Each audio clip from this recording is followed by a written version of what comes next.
Olá pessoal, tudo bem? Espero que vocês estejam me vendo aí. Eu vou começar a nossa live, né? A gente, como eu havia falado, nosso tema aí é o tema, né, relacionado ao Covid e à questão carcerária. Então eu vou aguardar enquanto vocês entram, depois eu vou silenciar os comentários para a gente poder dar início aí à nossa live, né? Nossa live sobre Covid e a questão carcerária. Eu fiz algumas pesquisas, né? Tratei de alguns assuntos aqui, enquanto vocês entram aí, para poder enriquecer a nossa live, para poder enriquecer, deixa eu ver se desse lado fica melhor, isso, melhor aqui, para poder enriquecer aí a nossa discussão, tá? Então, o que eu fiz basicamente foi estabelecer algumas premissas para a gente poder enriquecer a nossa discussão. Bom, qual vai ser o caminho que eu vou percorrer aqui? Daqui a pouco eu vou tirar aí os comentários, mas enquanto o pessoal vai entrando, né, quando eu for começar oficialmente a tratar do assunto, aí eu efetivamente desativo os comentários. Mas basicamente qual o caminho que eu vou percorrer nessa nossa live aqui? Eu vou falar um pouquinho da história da pena de prisão. Então basicamente é isso que eu vou fazer. Eu vou falar um pouco aí da história da pena de prisão. E depois, então, da história da pena de prisão, vou explicar de onde surgiu a pena de prisão, segundo os escritos. Vou analisar o status do nosso sistema prisional hoje. E aí vou analisar como é que o poder público tem lidado com a situação do Covid, como é que ele tem lidado com isso, quais são as medidas e o que eu entendo que é adequado fazer, o que me parece adequado de ser feito aí, tudo bem?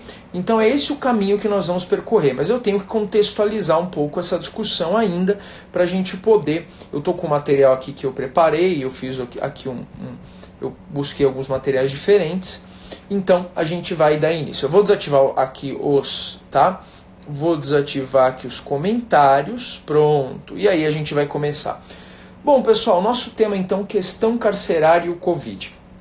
Quando a gente fala disso, a gente fala eminentemente de pena privativa de liberdade. Bom, e quando a gente fala de pena privativa de liberdade, a gente fala, provavelmente, por incrível que pareça, dentre todas as penas, dentre todas as medidas impostas ao sujeito que pratica um crime enquanto penas, a privativa de liberdade é a mais recente. Foi a que por último surgiu na história. Por incrível que pareça, a pena privativa de liberdade é a mais nova. Eu falo isso para os meus alunos, né? A gente tinha antes a gente tinha a privação da liberdade, mas como forma de segurar o sujeito, manter ele lá até ele ser executado pela pena de morte, até ele ser... Enfim, nós não tínhamos a privação da liberdade enquanto pena, tá? Nós temos alguns momentos na antiguidade, no Egito Antigo, em que havia privação da liberdade enquanto pena. Mas na Roma Antiga não existem relatos em massa ou institucionalizados de pena privativa de liberdade. Também na Grécia Antiga não havia. Então não havia uma pena privativa da liberdade enquanto mecanismo estatal. Isso não existia.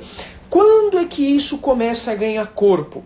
Isso começa a ganhar corpo na Baixa Idade Média com a Igreja, tá? Então a Igreja, na Baixa Idade Média, ela passa a usar o cárcere, a pena privativa de liberdade, e aí surge a ideia da pena privativa de liberdade, como instrumento espiritual do castigo.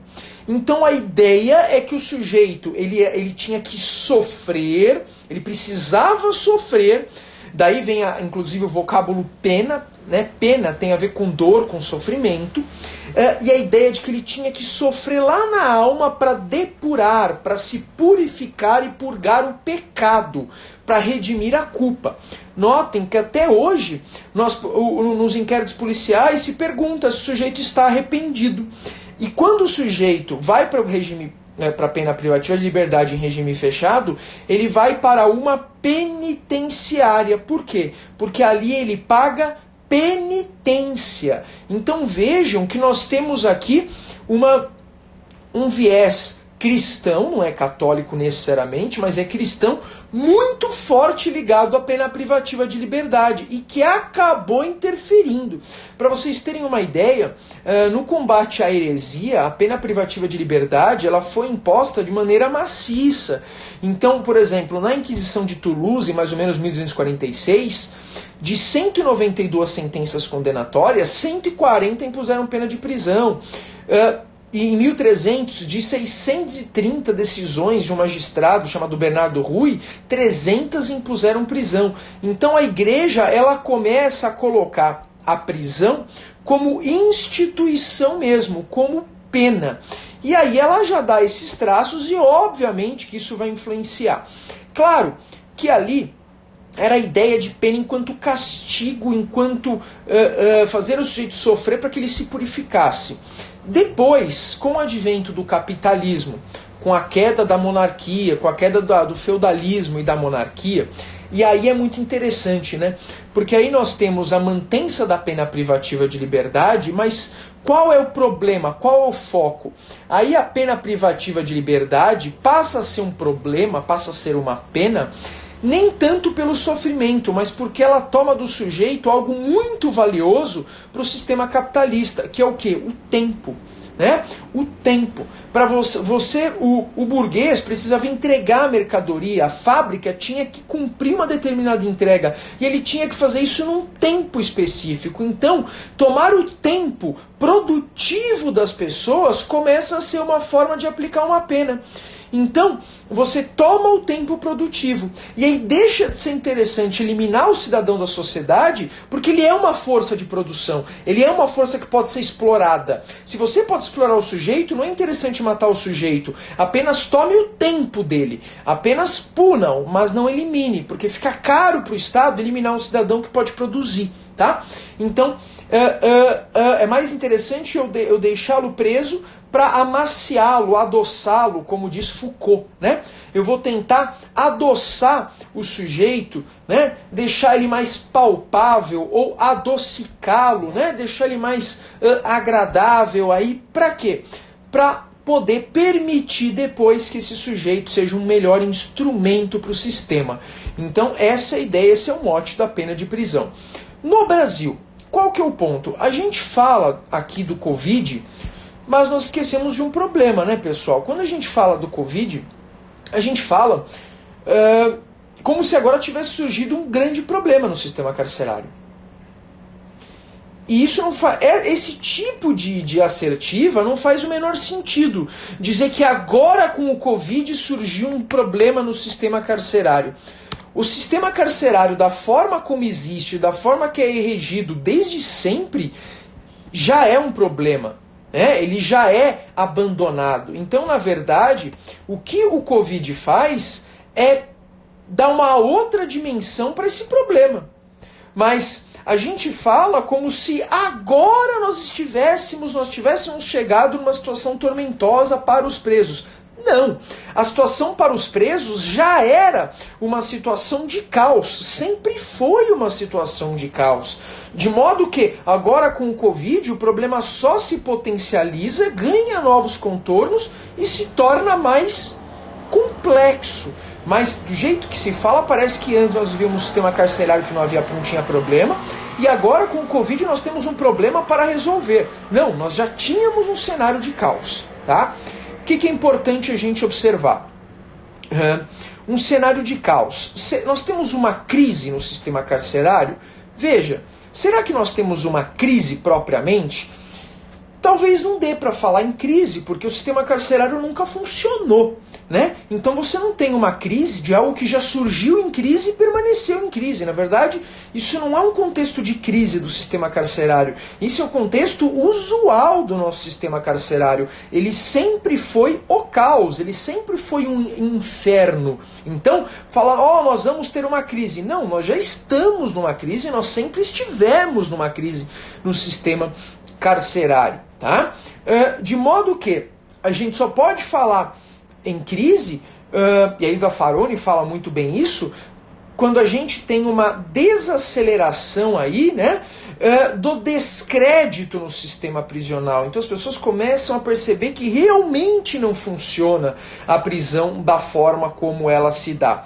Mas o problema talvez é que a prisão é uma solução para tirar da sociedade, ainda que temporariamente, alguém ou determinados sujeitos com os quais nós não sabemos como agir, nós não sabemos o que fazer. Essa é a verdade. A gente não tem um botão que a gente aciona e o sujeito para de praticar crime e não sabemos como fazer o sujeito parar de praticar crime. Nós sabemos que a criminalidade é multifatorial, então não é só uma questão social, nem genética, nem social, nem cultural, enfim, mas é multifatorial. Nós não sabemos lidar com isso. A questão é, será que o instrumento que nós usamos, será que a nossa forma de punição é racional? Será? Por isso que aqui o tema é questão carcerária, porque não adianta eu ficar falando do vírus sem a gente falar da questão carcerária. Então será que o que nós fazemos é racional? E aí tem um exemplo muito interessante, muito elucidativo, do Luc Roosman, que é um criminólogo holandês. E o Luc Roosman, ele dá um exemplo, ele fala de 5 estudantes que moram numa casa. E aí numa tarde um deles fica zangado e joga a televisão escada abaixo. Os seus colegas de quarto, eles poderiam facilmente ter diferentes visões desse evento. Ou seja, o cara foi lá e jogou a televisão escada abaixo, quebrou a televisão. O que é que nós vamos fazer com esse colega de quarto? Porque agora a gente ficou sem televisão. Um primeiro poderia analisar sobre o referencial punitivo. Ele poderia falar, bom, eu vou culpar esse sujeito. Vou fazer o quê? Vou banir ele da casa. Vou expulsar ele da casa. Ele quebrou a televisão, quer dizer que ele não está apto a viver aqui nessa casa, então ele vai ser banido da casa. Legal. Eu vou tirar o sujeito da casa, vou ter a televisão de volta? Não, não vou ter a televisão de volta, mas eu vou punir esse sujeito. É um referencial punitivo.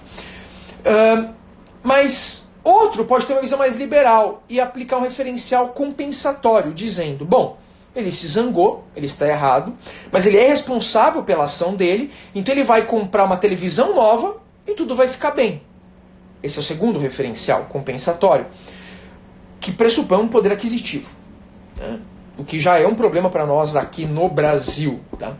Um terceiro estudante, não acostumado com essas expressões de raiva, poderia ficar deprimido e poderia pedir uma ajuda médica para controlar esses surtos. Fala, pô, esse cara está surtando, vamos chamar um médico para controlar isso aí. Né? E aí ele vai aplicar um referencial terapêutico. E o quarto estudante, né, eram 5, um deles quebrou a televisão, e o quarto e último estudante vai aplicar um referencial conciliatório, vai falar, olha, esse evento é um sinal de que existe uma tensão no grupo, isso demonstra que nós temos que fazer uma reflexão coletiva e conversar para ver o que está acontecendo. Então nós temos 4 modelos, o punitivo, expulsar o cara da casa, o compensatório, fazer ele comprar uma televisão nova, o terapêutico, chamar um médico para tratar isso, e o conciliador, que é conversar e tentar entender. Qual nós aplicamos? O primeiro. A pergunta que eu faço é, será que isso é racional? Será que essa solução da televisão é racional? Ou será que ela é simplesmente vingativa? Tá? Então isso é para a gente pensar. Se a solução que nós damos do sistema penal ela é racional. Tá? É só um problema para a gente pensar. A gente aplica um sistema punitivo, evidentemente, em regra, e a gente gasta em média R$1.500 a R$2.000 por preso para que eles saiam de lá piores do que eles chegaram. Então é isso que nós fazemos hoje. No Brasil, nós temos aproximadamente 800 mil presos aí. Claro que eu não estou com as estatísticas atualizadas aqui, eu tenho a estatística de uns 2 anos, mas o Brasil estaria aí entre os 30 países que mais encarceram. Mas eu vi, professor, que é o 5º, 6º.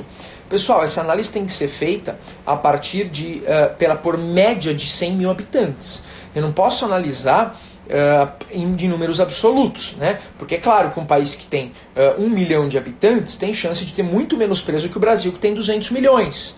Isso não quer dizer que ele encarcera menos. Se um país que tem 1 milhão de habitantes tem 300 mil pessoas encarceradas, ele encarcera muito mais que o Brasil, que tem 200 milhões e tem 800 mil pessoas encarceradas. Tá? Por quê?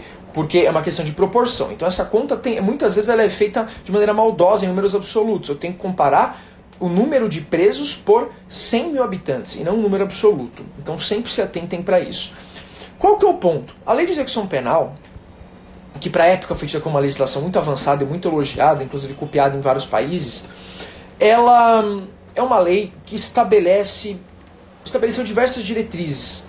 E se a gente olhar o artigo 88 da lei de execução penal, isso eu falo em aula, ele diz o seguinte, eu vou até colocar ele aqui para não deturpar a redação. Porque a primeira vez que eu ouvi isso, eu pensei que fosse mentira, porque eu não acreditei que isso estava escrito na lei. O artigo 88 diz que o condenado, o capítulo 2 da penitenciária, tá? Que o condenado ele vai ser alojado em cela individual. Isso está no artigo 88 da LEP, desde 1984. E essa cela individual, isso está na lei, tá? Tem que conter dormitório, aparelho sanitário e lavatório, né? Tem apartamento tão pequeno hoje que nem um apartamento tem lavatório, na cela tem que ter lavatório. Então, ele vai ser alojado em cela individual, que vai conter dormitório, aparelho sanitário e lavatório. Essa cela tem que ter uma área mínima de 6 metros quadrados, tá? E tem que ter aeração, insolação e condicionamento térmico adequado à existência humana. Isso está previsto desde 1984, redação original da Lei de Execução Penal. Tudo bem? Bom, ótimo. Ah, mas como é que fica isso? Como é que ficaria a efetivação disso? E aí, o artigo 203, parágrafo 1º, diz que no prazo de 6 meses, isso da LEP, as unidades federativas, em convênio com o Ministério da Justiça, vão projetar a adaptação, construção e equipamento de estabelecimentos previstos na lei. Ou seja, em 1974 foi dado um prazo de 6 meses para que se adequasse à lei. Tá? No mesmo prazo, deveria ter sido providenciada a aquisição, pessoal, isso é o artigo 203 da LEP, ou desapropriação de prédios para a instalação de casa de albergado. O que é casa de albergado mesmo? É onde o sujeito cumpre pena em regime aberto, né? Então, essa é a ideia. Então, olha que interessante. A gente tem aí dispositivos da Lei de Execução Penal que deram prazo, para quê? Para o poder público implementar essas medidas. Foram implementadas? É óbvio que não. É óbvio que não. Então nós vivemos uma situação de omissão por parte do Estado, de caos prisional, aí, de caos normativo desde sempre. Mas só para usar aqui a lei que está em vigor, que já consta aí de 1984. Então isso é muito interessante para a gente perceber o quê? Para a gente perceber que a gente já vive numa situação de caos prisional e de legislação que vem sendo descumprida. Não é à toa que o Supremo Tribunal Federal julgou a DPF 347. E aí, ao julgar essa DPF 347, o que o Supremo Tribunal Federal fez? Ele foi lá e declarou o estado de coisas inconstitucional. Né? Mas além dessa regra do artigo 88, a própria execução penal estabelece que o judiciário ele tem que inspecionar os estabelecimentos prisionais. Então ele deveria inspecionar e caso algum estabelecimento estivesse em desacordo com a lei, deveria até apurar a responsabilidade. Houve um caso de uma garota, isso o Gilmar Mendes contou essa história que é muito interessante. Aquela garota que ficou numa cela com homens e foi violentada. Uma ministra canadense, ao discutir o caso com o ministro Gilmar Mendes, ela reconheceu que, de fato, abusos ocorrem em todos os lugares. Mas o que essa ministra canadense disse foi: mas será que não é estranho demais demorarem 30 dias para descobrir o ocorrido, para descobrir que a garota estava na cela com homens sendo abusada? Abusos ocorrem, erros ocorrem, mas demorou-se 1 mês para descobrir que havia uma mulher no meio de homens numa cela. A ministra canadense perguntou isso para o Gilmar Mendes e ele não teve o que falar. De modo que, além disso, pessoal, também o juiz da execução penal teria que interditar estabelecimento prisional em condições inadequadas. E o MP também teria que instaurar incidente para as hipóteses de desvio ou excesso de execução. E também cabe ao MP fazer visita correcional no estabelecimento. Ou seja, a gente tem bastante norma dizendo o que tem que ser feito. Então o nosso problema não é um problema de falta de lei. Nós temos muitas normas. Talvez nós tenhamos muitas normas justamente porque nós somos muito primitivos e muito atrasados. Então a gente precisa de norma dizendo óbvio para ver se assim alguém faz, mas mesmo assim não se cumpre. E foi daí que o Supremo, na DPF 347, declarou estado de coisas inconstitucional, concedeu a liminar, que foi uma liminar, né, uma petição inicial escrita pelo Daniel Sarmento, pelo conselheiro Daniel Sarmento, justamente para reconhecer esse estado de coisas inconstitucional, que nada mais é uma violação generalizada e sistemática de direitos fundamentais, causada pela inércia e pela incapacidade reiterada e persistente das autoridades públicas em modificar a conjuntura do sistema prisional e etc. Tá? Então nós temos uma situação inconstitucional, institucionalizada. E que não gera bandeira, manifestação. Por quê? Porque, e aí, para discutir isso, a gente tem que deixar a hipocrisia de lado. Todo ser humano tem preconceitos. Todo ser humano tem preconceitos, ok? Não adianta, a gente não se vê, ou tem muita dificuldade de se ver como semelhante em relação ao indivíduo que cumpre pena privativa de liberdade. A gente coloca lá o cidadão, ele, bandido, criminoso, e nós como cidadãos de bem. Como se efetivamente nós fôssemos aí, como se nós nunca tivéssemos cometido nenhum crime, como se a gente nunca tivesse dirigido embriagado, né? Como se a gente nunca tivesse assinado algum documento fazendo-os passar por outra pessoa, como se nunca ninguém tivesse sonegado imposto. Então, o fato, pessoal, é que, como se nunca ninguém tivesse passado pontuação da habilitação para outra pessoa, tudo isso é crime, né? Crime de falsidade documental, tá bom? Crime de embriaguez ao volante. Então, vejam, quando nós falamos aí, né, de crimes, a gente tem essa dificuldade, e ela é justificável, claro, sob o aspecto psicanalítico, de se colocar no lugar do outro. Se a gente já tem dificuldade de se colocar no lugar de alguém que é semelhante, a gente vira uma crise de empatia na sociedade, né? Então, e tudo isso é reflexo da sociedade doente em que a gente vive. O que dirá viver, ou o que dirá do sujeito que precisa sentir uma empatia por alguém que está no sistema prisional? Então, no fundo, a própria sociedade também não se importa com esses sujeitos, porque ela não se enxerga como um cidadão tanto quanto esses sujeitos, ou eles tanto quanto nós. A gente enxerga esses sujeitos como a escória da sociedade que tem que ficar lá, e as pessoas nunca vão admitir isso, mas para boa parte delas, se eles pudessem ser eliminados, algumas achariam interessante isso, porque para boa parte das pessoas isso resolveria o problema. Então, a gente tem que deixar essa hipocrisia de lado, de dizer que a gente não tem preconceito, que a gente não se importa com eles. Em grande medida, ou grande parte das pessoas não se importa com esses sujeitos, né? Não se importa, essa é a verdade. Então, a omissão do poder público também é uma omissão que não gera um problema político, um problema de perda de eleitorado. Por quê? Porque simplesmente ninguém está preocupado com isso, ou existem nichos muito específicos, muito pontuais preocupados com isso, que quando buscam se preocupar com isso, já são vistos também com preconceito, como se eles estivessem preocupados só com o criminoso e não com a vítima. Na verdade, uma coisa não anula a outra, né? Mas, enfim, então a gente tem que colocar as coisas no lugar aqui. Entender que também existe uma falta de vontade política e também uma falta de anseio popular para que esse sujeito tenha melhores condições. Porque no fundo as pessoas não querem que eles tenham boas condições. Porque a gente tem aquela ideia de que eles têm aquela ideia cristã de que eles têm que sofrer, de que eles precisam sofrer. Então não pode ser algo muito agradável, não pode ser confortável, não pode ser um ambiente de aprendizado e crescimento, porque eles têm que sofrer.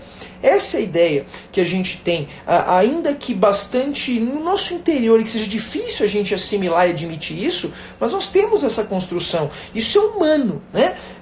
A gente não pode eliminar isso de uma hora para outra, mas com um caminho é a gente reconhecer que isso existe e trabalhar isso, né? É difícil, lógico que é. Claro que é difícil. Ah, mas eu queria ver se fosse um cara matando o seu filho. Veja, se fosse matando meu filho, eu mataria o cara.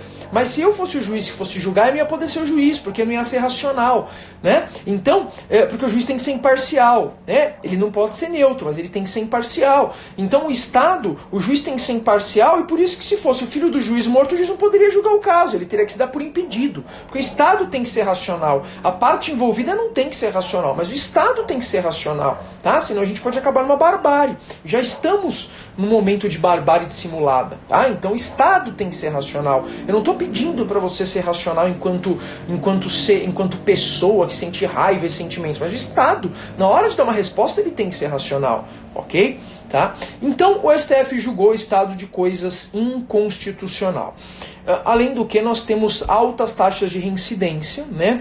Existem, claro, essas estatísticas sempre são complicadas, essas taxas de criminalidade sempre variam muito, mas a gente tem taxa de reincidência de 70%, então na verdade a prisão ou não resolve praticamente nada, ou ela fabrica criminosos. No mais, ela fabrica muitas vezes esses criminosos, e hoje ela não só fabrica, como ela fortalece o crime organizado, né? Porque a partir do momento em que as facções dominam os presídios, obviamente que as facções elas acabam usando o presídio como uma forma organizacional da própria facção criminosa.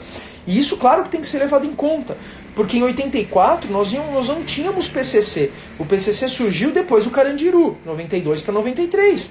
Então eu estou com uma execução penal que não trabalha com essa ideia de crime organizado que existe hoje. Isso tem que ser levado em conta? Claro que tem que ser levado em conta. A gente tem que tratar o crime organizado de forma diferente, isso é evidente, né? Uma organização criminosa desse teor, dessa magnitude, que na verdade não está tentando contra o cidadão específico, mas está tentando contra o Estado, está criando um Estado paralelo, e coloca aí essa organização criminosa, forma bacharéis em direito e quer colocar essas pessoas em altos cargos, é claro que ela tem que ser tratada de uma maneira peculiar, com instrumentos peculiares, inclusive no que tange aos instrumentos aí processuais e de busca da prova e de investigação.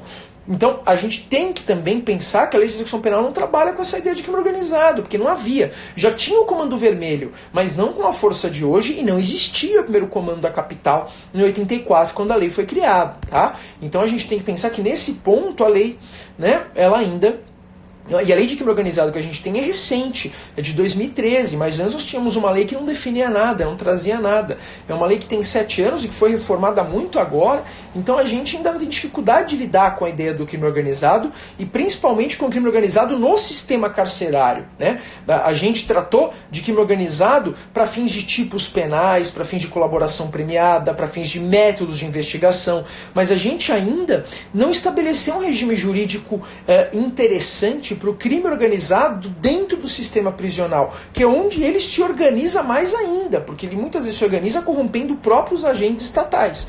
Então a gente tem dificuldade de lidar com isso e a gente não consegue lidar, na verdade. A gente está perdendo essa batalha, né? Então, notem que a gente está num contexto extremamente complexo aqui, muito problemático e caótico. Desde quando? Desde sempre. E que nos últimos anos ganhou uma proporção maior, tá? Com o advento do crime organizado, porque é algo forte que está se opondo a medidas estatais e que responde com violência, responde com energia e com poderio bélico cada vez maior. Bom, então esse é o cenário que nós temos, pessoal. Tá? Nós temos esse cenário. Temos cenários de prisões, além das prisões definitivas, nós temos cenários de prisões provisórias, decretadas, e muitas vezes decretadas sem uma fundamentação adequada. Quem trabalha na área penal sabe que muitas vezes os fundamentos para a decretação de prisão preventiva, cautelar, são fundamentos muito fracos, muito ruins. Isso tira a própria legitimidade da decisão. A decisão se legitima pela fundamentação, né? E as fundamentações são muito fracas, de modo que a gente também tem uma cultura. A gente teve em 2011 a mudança do Código de Processo Penal para inserir o rol de cautelares alternativas, o 319, para não ficar mais naquele binômio prisão, liberdade, liberdade, prisão. Mas a nossa cultura não é ainda de trabalhar com regime farto de cautelares. A gente não sabe trabalhar com isso. As pessoas que trabalham com direito hoje se formaram antes da mudança da lei, muitas delas, elas não sabem trabalhar com esse leque de cautelares, com essa ideia de proporcionalidade entre a cautelar e a pena. Então a gente muitas vezes aplica cautelares sem muito sentido, sem muita proporcionalidade com a pena. Muitas vezes a cautelar é quase tão grave quanto a pena que o sujeito vai receber no final. O que não faz sentido, né? Como é que pode a cautelar ser mais grave do que a pena? Então isso não faz sentido, né? E metade dos nossos presos aí é preso provisório, basicamente. Então, não estou dizendo que tem que soltar todo mundo, mas talvez a gente tenha que analisar com um pouco mais de seriedade essa situação. E eu vou dar um exemplo disso que apareceu hoje. Eu não vou falar de que tribunal que é, e não vou falar de que estado, tá? Para não ter problema, porque isso já apareceu em vários sites, no Conjure, etc. Mas eu vou colocar aqui, cadê? Eu vou ver se eu acho aqui aqui. Uma decisão do TJ, já quase ia soltar o estado do TJ, saiu hoje essa decisão, que foi um desembargador que deu a seguinte decisão. Hoje, o sujeito pediu para ser solto por força do coronavírus. E aí o que aconteceu? E aí, olha o que o desembargador disse na decisão. Dos cerca de 780 milhões de habitantes do planeta Terra, apenas 3, Andrew Morgan, Oleg Skripka e Jessica Meyer, ocupantes da Estação Espacial Internacional, o primeiro a 256 dias e outros 2 a 109 dias, portanto a mais de 6 meses por hora, não estão sujeitos à contaminação pelo famigerado coronavírus. Segundo ele, a questão relativa ao Covid tem sido alegada de forma tão indiscriminada que sequer mereceria análise detalhada. Aí ele fala, com exceção desses 3 sujeitos que estão na Estação Espacial Internacional, ou seja, que estão fora da Terra há mais de 6 meses, aí ele fala, todos os outros estão com risco de contrair coronavírus. Daí porque a liminar fica indeferida, né? E aí ele ainda falou assim na decisão. Inúmeras pessoas que vivem em situação que pode ser considerada privilegiada, tais como o príncipe Albert de Mônaco, o príncipe Charles da Inglaterra, primeiro da ordem da sucessão do trono, o presidente do Senado Federal Davi Alcolumbre, foram contaminados e estão em tratamento. E ele indefere a liminar. Veja, é engraçado? Não é engraçado. Não é engraçado. No momento em que a gente tem uma decisão em que o magistrado nega uma liminar em tom de deboche, e que ganha muito bem para isso, ele tá, e que detalhe, tá em regime, um regime extraordinário, porque só tá jogando liminar de HC, então então não tá tendo aquele tanto de processo que tem normalmente, porque a distribuição está suspensa, de processos normais, de apelações, processos não estão subindo. Ele está fazendo deboche com o seu dinheiro. Então, essa crise republicana que eu quero apontar. Ele tem todo o direito de achar a decisão, o pedido absurdo e dizer que o pedido não merece guarida. Mas ser irônico, ser debochado na decisão, quando ele está escrevendo, quando ele está formatando lá uma decisão e trabalhando com o seu dinheiro, ele não tem o direito de agir de maneira debochada, de agir de maneira irônica. Ele tem que ser sério ao prestar um serviço para o jurisdicionado, tá? Não existe servidor público em regime especial, isso é uma balela. É servidor público. Servidor é aquele que serve, ele está ao serviço do cidadão. A gente tem que parar com esse ranço monárquico. A gente tem no nosso país um ranço monárquico. A gente tem aqui um pouco de monarquia, né? A gente fala que a gente não usa o termo tribunal, a gente fala em palácio. Não, são servidores, tá? O servidor, o desembargador é tão servidor quanto o sujeito que fica do cartório. São servidores, todos eles são servidores, eles servem, são serviçais do Estado, tá? E trabalham com dinheiro público. Então eles não têm o direito de ter essa postura debochada. Por que eu estou falando isso? Porque a gente passa, essa falta de empatia faz com que também a questão não seja analisada com seriedade. Esse é o problema. Quando você tem alguém que tem que receber um pleito e analisar fazendo deboche numa decisão, essa pessoa não está sendo minimamente séria, ela está desrespeitando o jurisdicionado. O jurisdicionado, ele tem um direito a ser respeitado, a ter uma resposta jurisdicional racional. Isso não é racional. Isso é uma resposta que uma criança de 8 anos daria, sem querer ofender as crianças de 8 anos. Então, quando nós falamos de crise por força de um vírus que coloca em risco pessoas vulneráveis, a gente já para num primeiro problema. Falta de empatia, falta de seriedade, porque as pessoas não estão preocupadas com as outras. Isso é um sintoma. Essa decisão é de hoje. Então o problema é que antes de ser humano, antes de ser sanitário, é um problema, antes de ser penal, antes de ser sanitário, é um problema humano. É um problema de civilidade. Nós estamos diante de um déficit de civilidade. nós não temos civilidade. Nós estamos cada vez mais medíocres. A nossa existência é cada vez mais medíocre. Olha como a gente trata o outro, porque a gente não vê como semelhante. Então como é que você vai conseguir ter uma política que vai levar em conta o outro enquanto sujeito quando você não vê dessa forma? Né? A gente vive uma crise, todos nós, eu não estou pondo numa bolha não, todos nós temos que rever isso, todos nós. E aí entra toda a questão relacionada ao Covid. Porque a gente tem dificuldade. É o cara que é empresário, que não quer que paralise, porque ele está preocupado com a empresa dele. Né? Veja, essa falta de empatia que faz com que essas análises não sejam feitas de maneira criteriosa e técnica. Perfeito? Porque não se leva em conta as noções mínimas de civilidade que a gente tem que levar. Ok? Então esse é o maior problema que impede que discussões tenham um tom sério e técnico. Perfeito? Bom, então esse é o cenário que nós temos, pessoal. Eu não tenho como falar de jurisprudência, de Covid, etc. E aí, Covid-19 bateu as portas do Brasil. Primeiro ponto, o que aconteceu? Sistema penitenciário. Porque os caras estão amontoados. Se um pega esse negócio, ferrou. Né? Qual que é o problema? É começar a pensar, e aí, o que a gente vai fazer?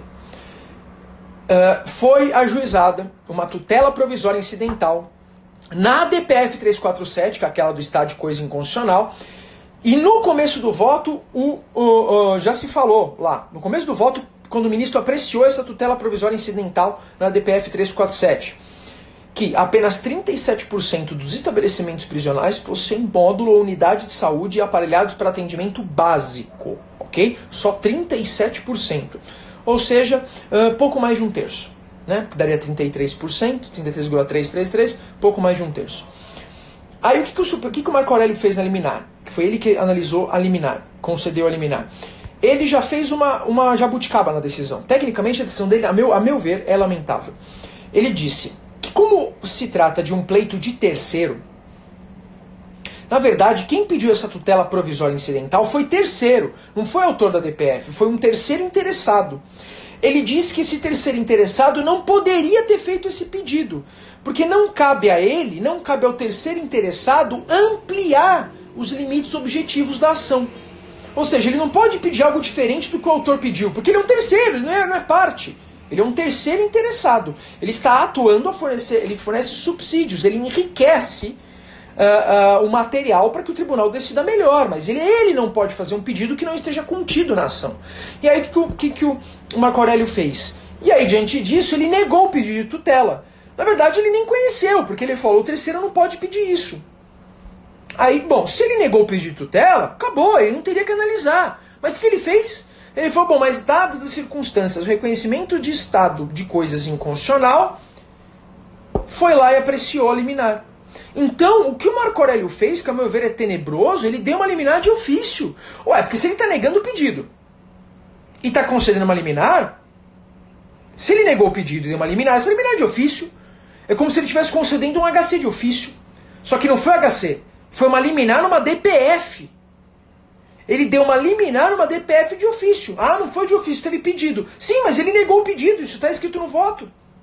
Eu li o voto, já tinha lido, fui estudar de novo o voto. Ele negou e depois deu a liminar de ofício. Ele não fala que é de ofício, mas é. Se ele negou o pedido, foi de ofício. Porque ele disse que o pedido não mereceria a guarida.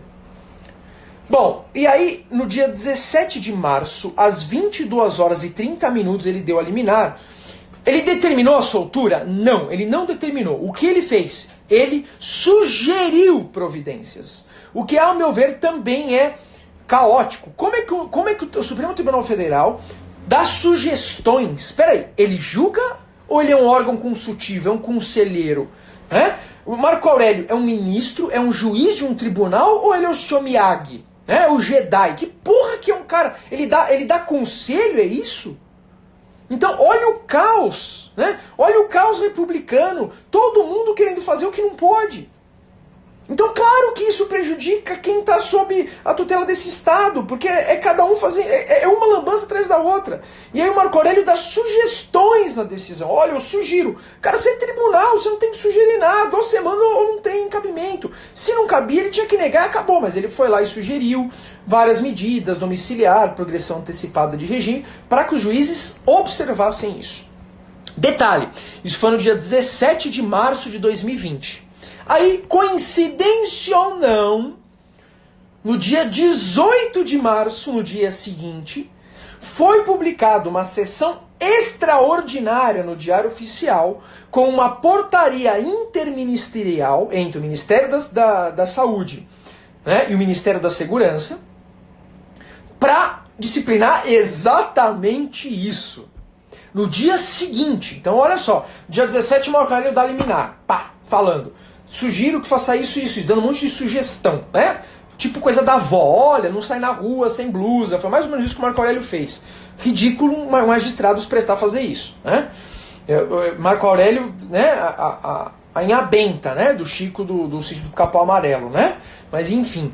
E aí o Marco Aurélio fez isso, no dia seguinte saiu essa portaria interministerial. Olha que coincidência, no dia seguinte saiu uma portaria dizendo, uma portaria até bem redigida, que me pareceu bem adequada, dizendo que os profissionais de saúde tinham que apurar o que tava, as ocorrências de casos suspeitos, todo mundo que entrasse deveria ser submetido a procedimento sobre sintomas, falar que eles iam priorizar a identificação e monitoramento de pessoas no grupo de risco. Então, bem interessante as medidas. Fala que caso não seja possível isolamento em cela individual, olha só que interessante, aí você tem uma portaria dizendo, caso não seja possível o isolamento em cela individual que deveria existir desde 1984. Então a portaria já fornece uma solução para caso não se cumpra a lei que não é cumprida desde 84. Veja que se nós tivéssemos uma cela individual com área mínima de 6 metros quadrados, seria muito mais simples resolver, porque aí já ficaria cada um isolado, ele já estaria isolado, né? Mas não, como a gente não tem isso, a gente tem que trabalhar. Então a portaria, ela já é criada num cenário de ilegalidade, porque ela já fala, caso não seja possível isolamento, ou seja, ela parte da premissa de que não vai ter o isolamento que a Lei de Execução Penal mandou fazer em 84. Então olha que absurdo, a gente está regulamentando a ilegalidade. Já que vocês não cumpriram a LEP e não fizeram cela individual, então a gente vai explicar para vocês o que tem que fazer no caso de não ter cela individual, porque não tem mesmo. É absurdo. A gente está normatizando, ou seja, tratando como algo normal a ilegalidade. A gente está dizendo como reger uma situação de ilegalidade.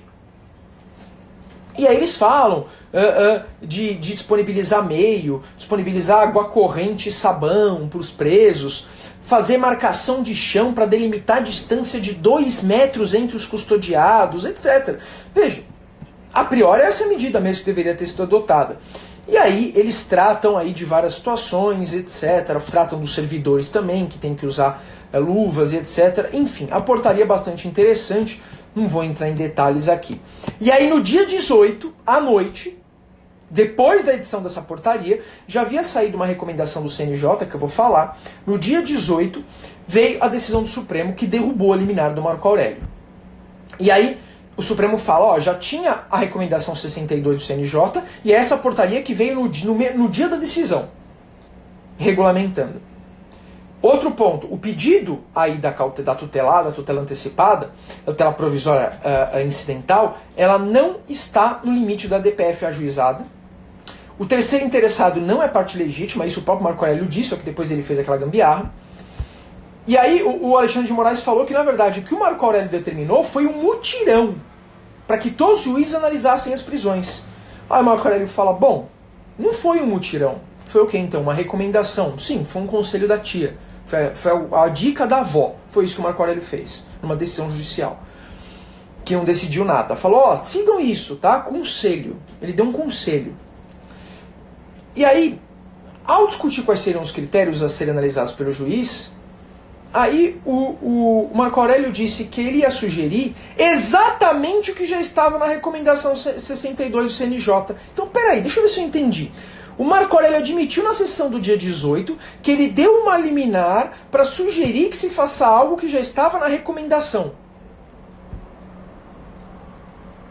Então já tinha uma recomendação sobre o assunto, mas ele mesmo assim quis dar uma liminar falando de novo a mesma coisa. É isso. Porque ele falou assim depois, se o CNJ pode regulamentar, por que a gente não pode? Olha o argumento dele. Como o CNJ faz mais do que deveria, como o CNJ cria a norma, está agindo de maneira ilegal, por que eu não posso também agir de maneira ilegal? Esse é o argumento do ministro, que é o guardião da Constituição. Olhem o cenário de caos institucional em que nós vivemos. Né? Por quê? Um sujeito errou, o outro também pode errar? Não, o Supremo não poderia dar essa liminar nesses termos, e o CNJ também não poderia regulamentar como regulamenta, ponto. Ele não pode criar norma. Tá? E uma ilegalidade não justifica a outra. Só para vocês verem como é chocante essa portaria do CNJ, essa portaria 62 de 2020, no artigo 8º, parágrafo 1º, inciso 1, a linha C, ele diz que no caso do juiz decidir se ele vai relaxar a prisão, conceder a provisória, no que seria a audiência de custódia, que não tem mais agora, está suspensa, ele só vai poder converter em se tratando de crime com violência ou grave ameaça. Ou seja, o CNJ está mudando o Código de Processo Penal por meio de uma portaria.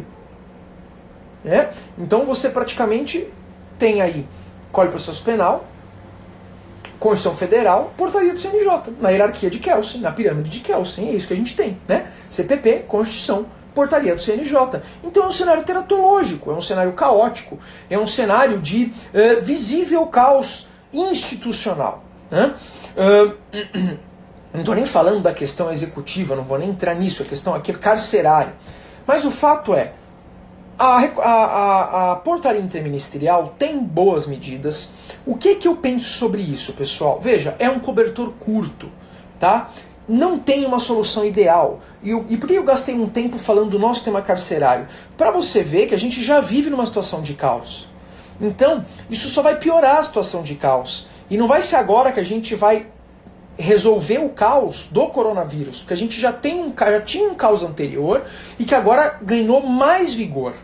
Me parece que a questão aqui é uma questão envolvendo critérios aí de prevenção de risco e saúde pública. Então o que eu tenho que observar? Eu tenho que observar, primeiro, se existe caso suspeito em algum estabelecimento prisional. Isso tem que ser analisado. Ok? Por quê? Mas eles estão juntos, estão mais vulneráveis. Eu sei. Mas aí você vai soltar, ainda que eu solte meia dúzia, tá? É muito complicado, porque eu vou soltar esse cara pra onde? Ele vai pra casa da família dele, é isso?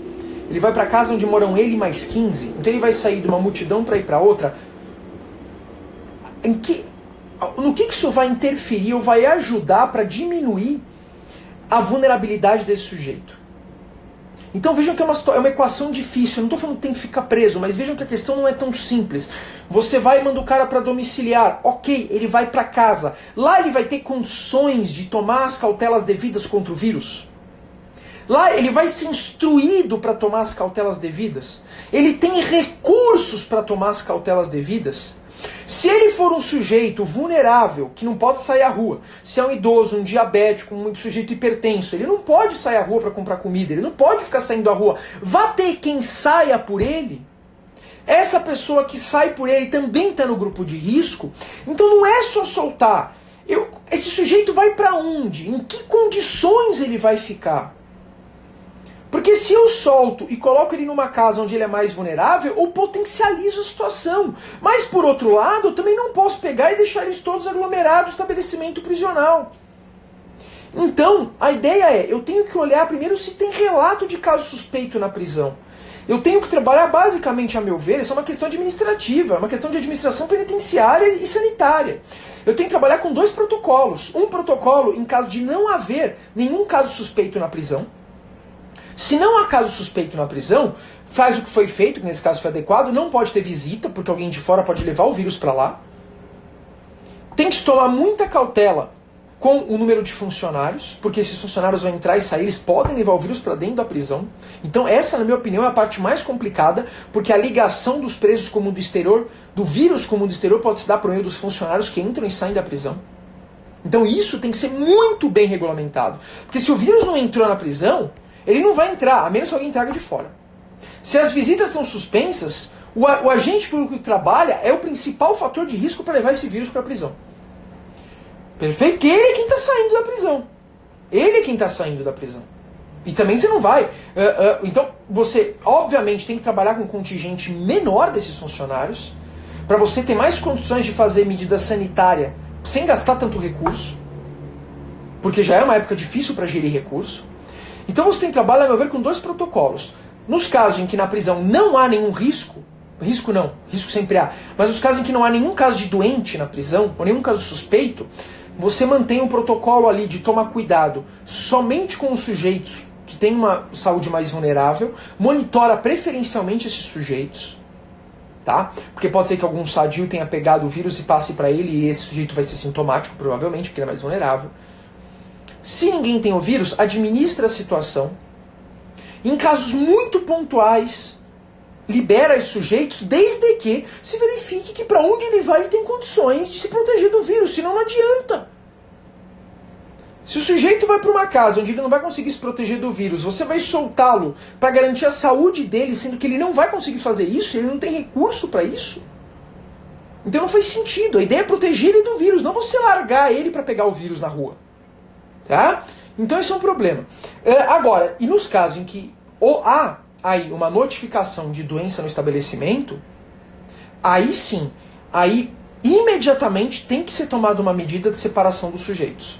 Aí imediatamente tem que ser tomada uma medida mais enérgica. Tudo bem? Tá?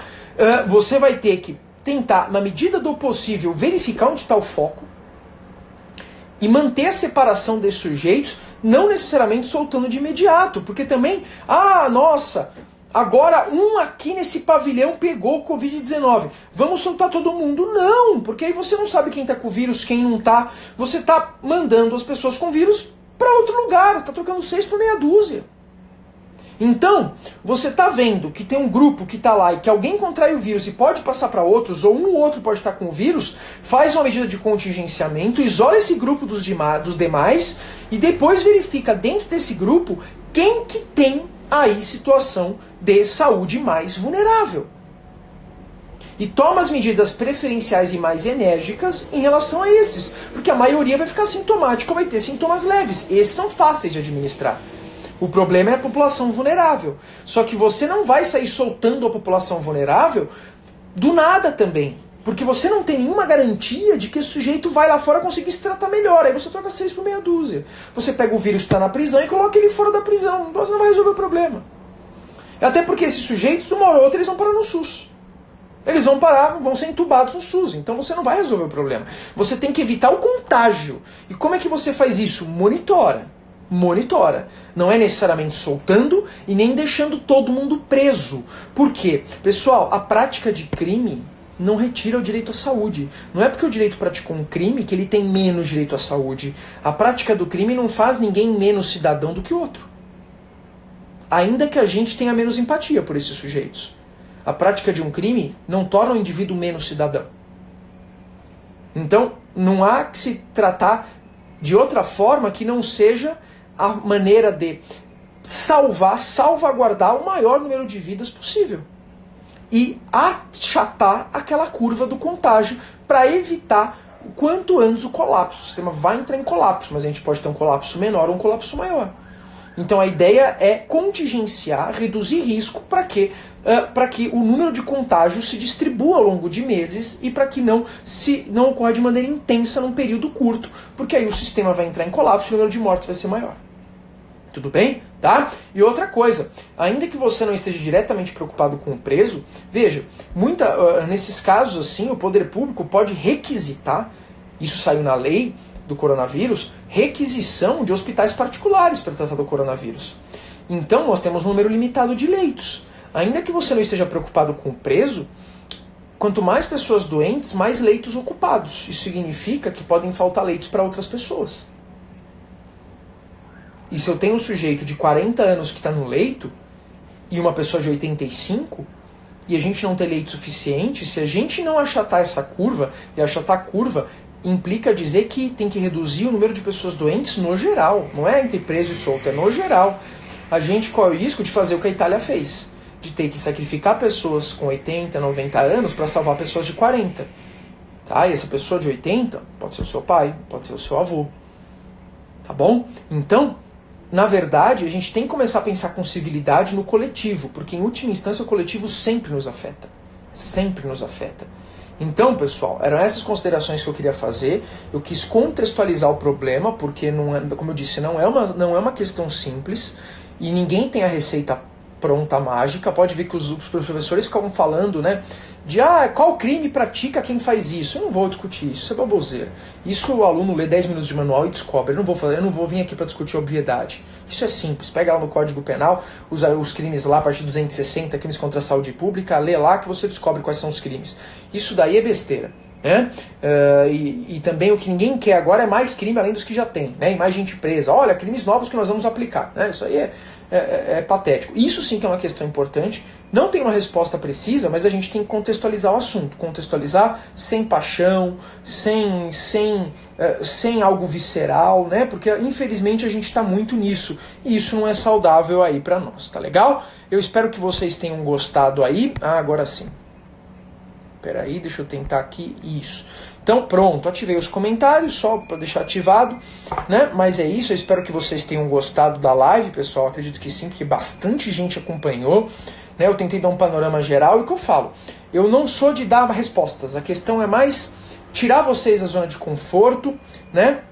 E tratar aí e colocar a questão em todo o seu contexto mais amplo para que vocês aprendam a pensar o problema. A ideia não é dar resposta. Quando alguém tenta dar resposta, dar uma resposta simples para algo revela um pouco de ignorância. Quando a gente tem uma resposta muito simples para alguma coisa, geralmente é porque a gente não estudou o suficiente. A questão é muito complexa. É mais importante a gente analisar o contexto e fazer as perguntas certas do que chegar na resposta objetiva peremptória. Até porque não há resposta, né? Pandemia dessa a gente tem a cada 100 anos, a última foi a gripe espanhola, 1915 mais ou menos, aliás, 1912, né? Por aí, um pouco antes da Primeira Guerra Mundial. Então, a gente não tem as respostas. Se alguém tem resposta para tudo, desconfie dessa pessoa. O mais importante é você questionar de maneira racional. Tudo bem, pessoal? Tá legal? Então é isso, eu agradeço aqui o acompanhamento. Eu fiquei basicamente com 100 pessoas ao vivo a live inteira. Fiquei muito feliz aí, ainda mais agora que tem muita gente fazendo live ao mesmo tempo, então um quórum altíssimo, nem eu esperava, tá? Então muito obrigado, podem mandar direct, eu tô com uma porrada de direct, mas eu tô respondendo aos poucos, tá? Então, mas podem mandar que eu respondo a todos, grande abraço, tá bom, pessoal? Para o que precisar, estou à disposição, vou deixar a live por 24 horas salva, caso alguém queira ver de novo ou indicar, vai ter aí a live à disposição por 24 horas. Avisem os amigos, tá bom? Muito obrigado, pessoal. Boa noite. Beijos, se cuidem aí. E muita calma, muita perseverança. Continuem estudando, tá? A gente vai sair dessa e eu vou fazer mais live sim, Tana. Pode deixar que eu vou começar a fazer mais, tá bom? Grande beijo. Tchau, tchau, pessoal.